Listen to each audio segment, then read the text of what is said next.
ഞാനൊരു അനാഥനാണ്. അച്ഛനമ്മ ഇല്ലേ? അച്ഛനും അമ്മയുണ്ട്, പെങ്ങളുണ്ട്. പെങ്ങള് കല്യാണം കഴിച്ച് 2 മക്കളുണ്ട്. ചേട്ടൻ 2 കല്യാണം കഴിച്ച അതിൽ 4 മക്കളുണ്ട്. പിന്നെ എങ്ങനെ അനാഥനാവുന്നത്? അല്ല, ഞാൻ 42 വയസ്സായാലും കല്യാണം കഴിക്കാത്ത ഒരു അനാഥനാണ്.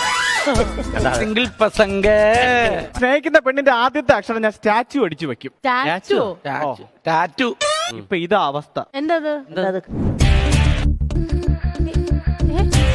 ഒരു മിനിറ്റ് ഒന്നുകൂടെ കാണിച്ചേ. എലീനാന്നോ?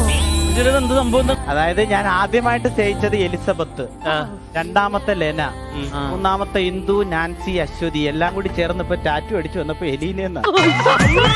അപ്പൊ ജോത്സ്യം പറഞ്ഞേക്കുന്ന ഏതെങ്കിലും ഒരു പെണ്ണിനെ കല്യാണം കഴിച്ച് അവളോട് ദ്രോഹം ചെയ്യുന്നതിനേക്കാളും ഈ കുട്ടി എവിടെയുണ്ടോ അവളെ കല്യാണം കഴിച്ച് ദ്രോഹം ചെയ്യാം. അല്ലല്ല, കല്യാണം കഴിച്ച് അവളോടൊത്ത് ജീവിക്കാനാണ് ജോത്സ്യം പറഞ്ഞേക്കുന്നത്.